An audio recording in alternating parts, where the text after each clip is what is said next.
Alors ce véhicule est un nouveau véhicule crossover SUV qui aujourd'hui était conçu en Chine et essentiellement pour le marché chinois. À mi-2018, donc il arrivera sur le site de Rennes, il sera fabriqué pour le marché européen. Donc ce qui veut dire qu'aujourd'hui on ne rapatriera pas de véhicules fabriqués en Chine pour venir sur le marché européen, mais ce sera bel et bien un véhicule qui sera fait sur le site de Rennes de la Jeunesse, en France, et donc pour tout le marché européen, ce qui est une grande opportunité pour le site.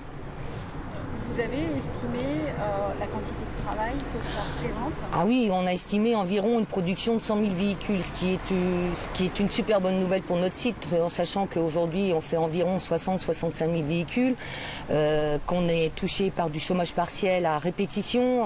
Nous avons eu encore 10 jours, nous avons encore 10 jours de chômage au mois de juin. Donc ce complément de véhicules qui va se rajouter et qui, on l'espère, sera même encore beaucoup plus fort que ça, assure la pérennité du site. Et il assure la pérennité du site d'autant plus qu'aujourd'hui ce véhicule va être conçu sur une ligne de montage, un nouveau ferrage, une nouvelle peinture. C'est 100 000 € d'investissement. Ça veut dire qu'on casse tout, on refait une usine neuve et ça veut donc dire qu'on repart pour 15 ans. Donc c'est la garantie et la pérennité des emplois pour les salariés. C'est une bonne nouvelle pour les salariés, mais c'est une bonne nouvelle aussi pour nos sous-traitants, qui du coup pourront se raccrocher à ce véhicule. Et en même temps, c'est une bonne nouvelle pour les communes, puisque aujourd'hui on a quand même pas mal de salariés de Rennes-la-Jeunesse qui vivaient un peu au rythme de l'usine. Quand l'usine toussait, on avait certaines communes qui toussaient aussi. Donc c'est une bonne nouvelle pour toute la région de Bretagne et pour toute la région rennaise.